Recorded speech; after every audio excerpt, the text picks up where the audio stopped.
অবশেষে মোহনবাগানের জয়ের রথ আটকে ফেলল বেঙ্গালুরু দল। মোহনবাগান কিন্তু আজকের ম্যাচটা ড্র করলো 0-0 গোলে। আজকে কান্থেরাবা স্টেডিয়ামে ম্যাচটা ড্র হলো।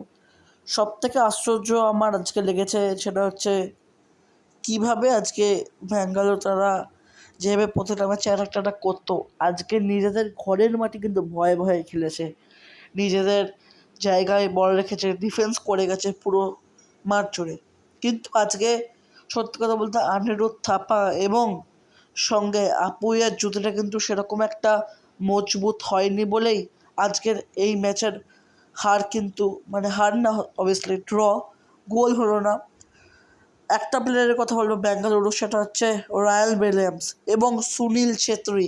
এই বয়সেও যে এরকমভাবে ফুটবল খেলা যায় সেটা কিন্তু সুনীল ছেত্রীকে না দেখলে আমরা বলবো না। এবং তাদের সঙ্গে রায়াল উইলিয়ামস এই প্লেয়ারটা কিন্তু দুর্ধর্ষ একা ওয়ান হ্যান্ডেল ভাবে কিন্তু আজকে ব্যাঙ্গালোরের হয়ে খেলে অ্যাটাক করে গেছে। এবং উল্টো দিকে আমি আর একটা প্লেয়ারের কথা বলবো মোহনবাগানের দলে, সেটা হচ্ছে অভিষেক টেপচাং সিং। আমি আরও একবার স্যালুট অভিষেককে, যেভাবে সে ফুটবল খেলছে মোহনবাগানের নেক্সট কিন্তু ভবিষ্যৎ অভিষেক সিং বলে আমার মনে হয়। এবং আজকে গোল আমরা করতে পারিনি, অনেক চান্স ক্রিয়েট করেছি কিন্তু গোল করতে পারিনি। অবভিয়াসলি মাঠটা ব্যাঙ্গালুরুতেই ছিল এবং ব্যাঙ্গালুরু সমর্থকদের সামনে খেললেও আজকে আমরা একটা হলেও কিন্তু আজকের ম্যাচে আমাদের গোল করা উচিত ছিল এবং একটা গোলেও অন্তত জেতা উচিত ছিল। কিন্তু এই মুহূর্তে ভেঙে পড়লে চলবে না, পুরো সিজনটা আছে, একটা ম্যাচ খারাপ যেতেই পারে। এবং আমি বলবো দিমিত্রি যেভাবে 1v1 গুরপ্রীতের সঙ্গে বাইরে মারলো শট, দিমিত্রিকে কিন্তু আজকে আমি খুব ডিসঅ্যাপয়েন্ট হয়েছি দিমিত্রির থেকে। এবং দিমিত্রি এরকমভাবে কেন খেলছে পেট্রাটস, আমার তো বুঝতে পারছি না। এবং যদি বলি লিস্টার অনেক কটা চান্স দিয়েছে, আজকে খেলতে পারেনি। এবং সার্জিও রোবেরা অনেক আগে যদি জেসান কামিন্সকে নামাতো, আমার মনে হয় দিমিত্রিকে তুলে তাহলে ভালো হতো। টমকে তোলা হয়েছে, ঠিক আছে, মেহতাব খেলেছে যথেষ্ট ভালো, যেইটুকু নেমেছে মেহতাব ডিফেন্স করেছে, অ্যালবাদ তো খুব ভালো খেলেছে তার ডিফেন্সে।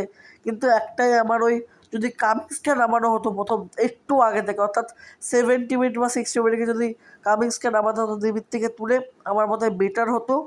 এবং যেভাবে আজকে শট মিস করেছে, গোল মিস করেছে মোহনবাগান, আজকে কপালও সাথ দেয়নি মোহনবাগানের সঙ্গে বলে আমি মনে করছি। তোমাদের কি মনে হয় এই ম্যাচ নিয়ে তোমরা জানিও।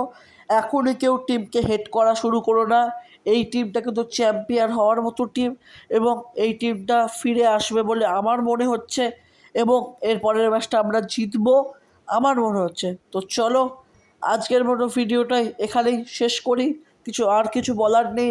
পারলে কালকে একটা ডিটেলে ভিডিও করব। চ্যানেলটা যদি ভালো লেগে থাকে এবং আপডেটগুলো ভালো লেগে থাকলে চ্যানেলটাই লাইক, কমেন্ট, শেয়ার এবং সাবস্ক্রাইব করতে পারো না। এবং যাওয়ার আগে সকলকে জয় মোহনবাগান জানাই। আমরা যেরকম ভালো দিনও সঙ্গে ছিলাম, খারাপ দিনেও টিমের সবাই সঙ্গে থাকো, নিশ্চয়ই আমরা এরপরে কামব্যাক করব এবং এই সিজনটাই চ্যাম্পিয়ন হব।